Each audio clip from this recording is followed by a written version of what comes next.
Bonsoir à toutes, bonsoir à tous. Je vous souhaite la bienvenue à la chaîne Didactique du français et plus. Et puis, je vous remercie infiniment pour vos encouragements et vos conseils depuis le lancement de cette chaîne. La vidéo d'aujourd'hui a été enregistrée sans l'assistance de mon jeune neveu Sifax qui habituellement s'occupe de l'aspect technique. Donc c'est clair, la qualité de la vidéo et surtout celle du son ne va pas être comme celle que vous avez l'habitude de voir sur cette chaîne. Je compte sur votre compréhension. Cette vidéo est la deuxième d'une série de vidéos que j'ai décidé de mettre sur ma chaîne YouTube pour aider les candidats au concours de l'accès à la formation doctorale à se préparer correctement et efficacement, j'espère, à ce concours. Ma première vidéo a été consacrée à la procédure de conception des sujets. Je vais insérer son lien dans le descriptif de cette vidéo si vous voulez la voir ou la revoir. Celle d'aujourd'hui porte sur la forme de la réponse, sur les caractéristiques du genre de discours que vous devez produire. J'ai reçu un certain nombre de questions dans ce sens. Force est d'admettre que la manière avec laquelle ces questions m'ont été posées suffit souvent pour indiquer que les étudiants qui les posent n'ont pas la moindre idée de la forme de la réponse qui est attendue. Certains croient savoir de quel genre de discours il s'agit, puisqu'ils posent des questions sur des genres bien précis. Or, ce n'est pas le cas à mon avis. Et malheureusement, cela suffit pour que leur chance d'obtenir le concours soit considérablement diminuée. C'est la raison pour laquelle j'ai décidé d'éditer pour répondre à leurs nombreuses questions la vidéo d'aujourd'hui et au moins 3 autres qui seront postées incessamment. Bonne écoute. La vidéo d'aujourd'hui comporte 2 parties.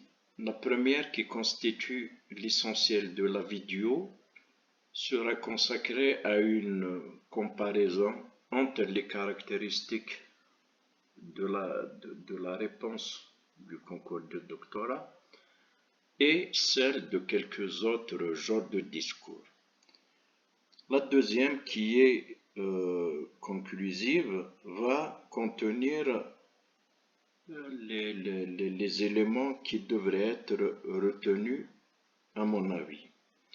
Commençons donc par la première partie.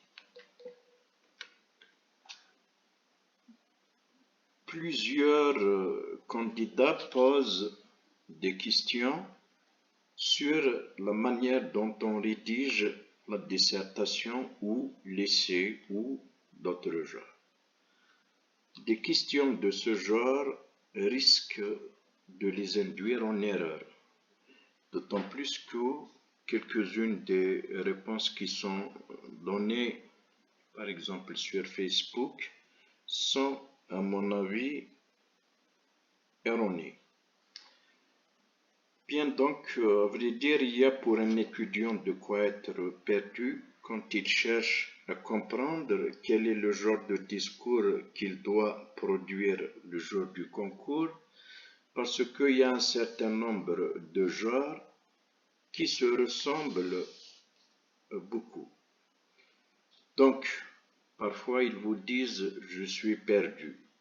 Est-ce qu'il doit produire une expression écrite, un essai, une dissertation, un commentaire composé, un compte rendu critique, un commentaire de citation ou Un autre genre que j'ajoute, travail de recherche, qui ressemble, tel qu'il est défini surtout au Canada, à ce que nous appelons exposé. Avant de commencer, deux remarques s'imposent. D'abord, les genres de discours que je viens de citer sont différemment définis d'un contexte à un autre ou d'un auteur à un autre. Donc, ce que je vais dire dans cette vidéo n'est valable que par rapport aux définitions que je vais donner ici à travers des caractéristiques que je vais, à chaque fois que j'aborde un genre de discours, énumérer rapidement, bien sûr. Première question, est-ce que c'est une expression écrite que le candidat au concours du doctorat va produire? Donc, l'expression écrite telle qu'on l'a définie généralement en Algérie du moins, se caractérise par les deux caractéristiques suivantes. D'abord, c'est une rédaction dans laquelle on explique, on donne son avis sur un sujet d'actualité, sujet social ou économique, et puis, lors de l'évaluation de cette expression, la forme de la rédaction compte généralement plus que le fond. Est-ce que c'est une expression écrite qu'on doit rédiger? Ma réponse est non. D'abord, ici, on traite d'un genre, d'un sujet de spécialité. Et puis, on ne donne pas forcément son propre avis. Et le contenu compte autant que la forme, voire compte plus que la forme.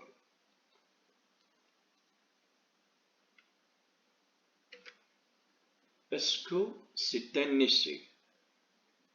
L'essai est généralement défini comme une rédaction dans laquelle on exprime un point de vue argumenté sur un sujet scientifique, d'actualité ou de culture générale. La subjectivité est autorisée, voire est souhaitée.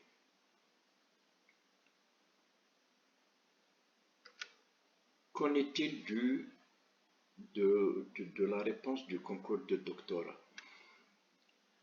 Donc, l'essai est différemment défini. À l'exception de l'essai qui concerne les ouvrages, on peut dire que les thèmes sont différents. Les thèmes de l'essai et du concours de doctorat sont différents. Et puis, dans la réponse qui nous concerne, la subjectivité n'est pas souhaitée, voire est déconseillée. Est-ce que c'est une dissertation? Notre dissertation est une rédaction dans laquelle on développe des arguments sur un sujet littéraire ou philosophique ou autre. Et justement, selon le cas, on parle de dissertation littéraire, dissertation philosophique, dissertation d'histoire en France, par exemple. Notre dissertation doit véhiculer l'opinion personnelle de celui qui la rédige. Est-ce que le concours, la réponse du concours de doctorat est une dissertation? La réponse est non. Parce que dans le cas qui nous concerne, la réponse porte sur des sujets de spécialité. La question et la réponse portent sur des sujets de spécialité, des sujets de didactique, de sciences du langage selon le cas, et ainsi de suite. Et puis, l'opinion personnelle n'est pas obligatoire, voire n'est pas souhaitée. Est-ce que dans ce cas, c'est un commentaire composé qu'on doit produire? Cet écrit porte sur un texte et sur son auteur. Donc on peut dire qu'il concerne le fond et la forme du texte lui-même. La réponse du concours n'est pas un commentaire composé parce qu'elle ne porte ni sur le texte lui-même ni sur son auteur. Donc elle concerne uniquement le fond de la citation à développer et pas sa forme, pas ce qui n'est pas le cas dans le commentaire composé.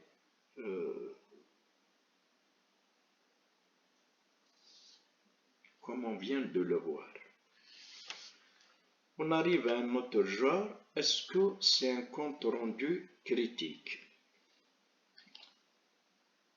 Le compte rendu critique est, par exemple, défini comme étant un texte dans lequel on reprend de façon réduite les idées essentielles d'un texte, on les explique et on les évalue.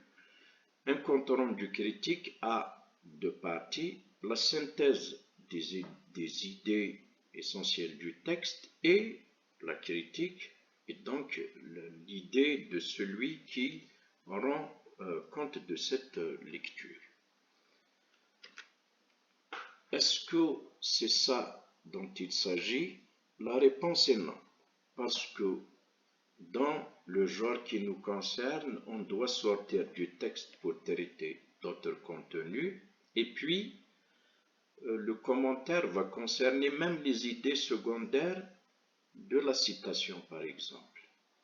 Et l'avis personnel n'est pas obligatoire, voire n'est pas souhaité. On arrive à un autre genre très proche, le commentaire de citation.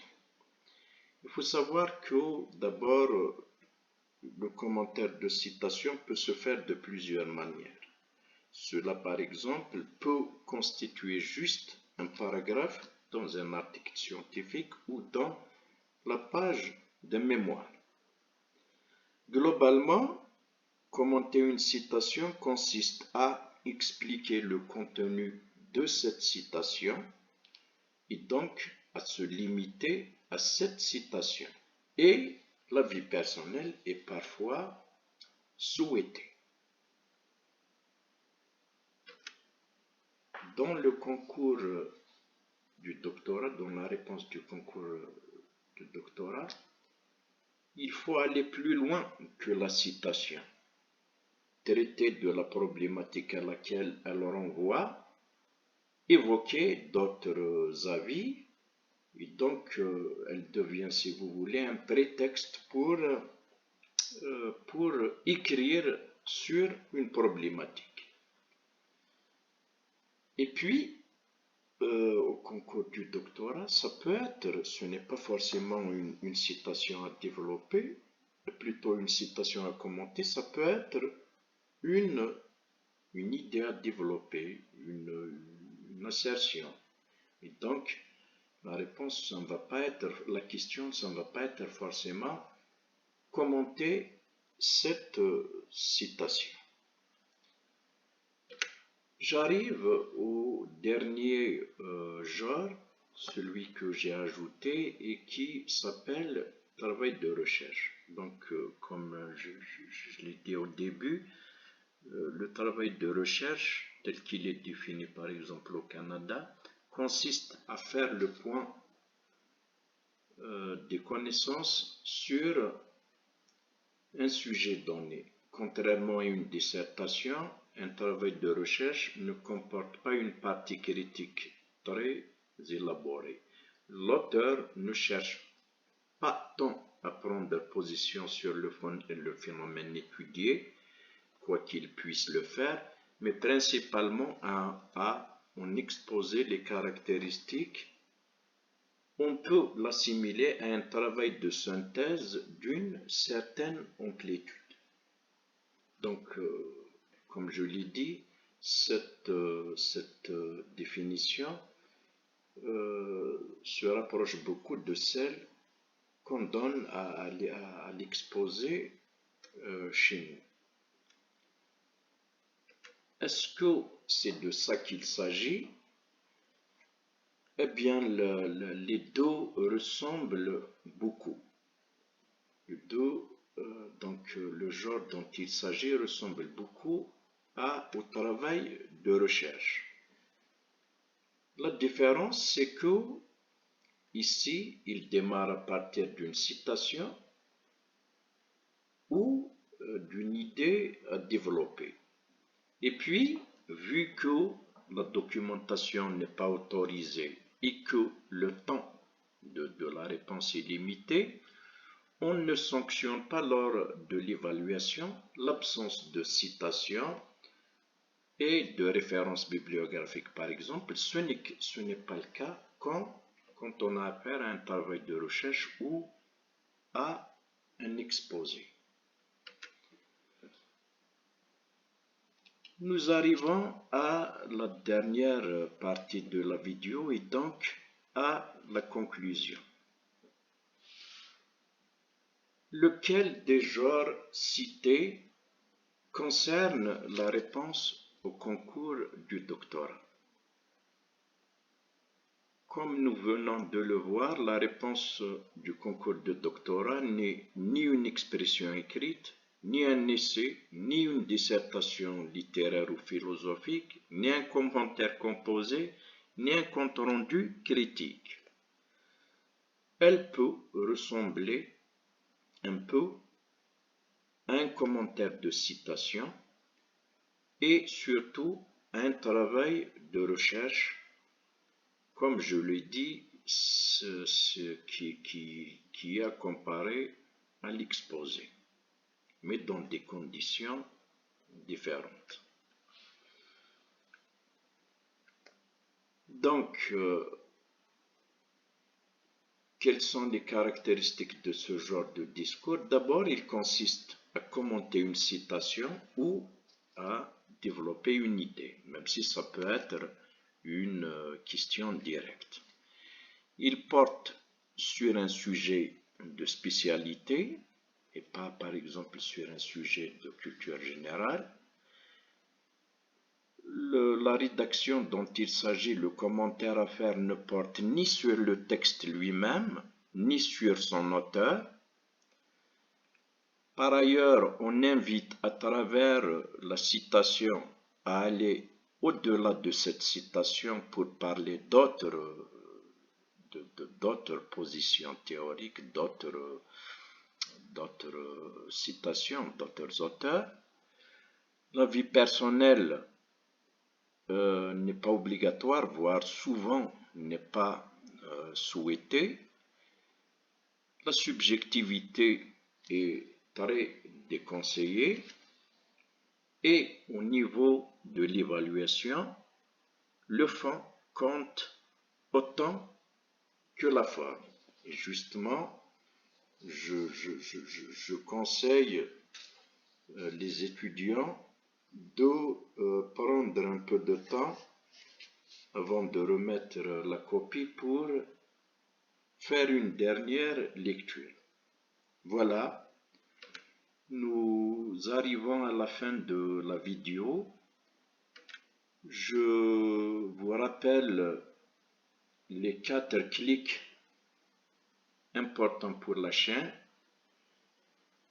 Donc, cliquez sur le bouton s'abonner, cliquez sur la cloche des notifications, partagez cette vidéo à vos contacts que ce thème peut intéresser.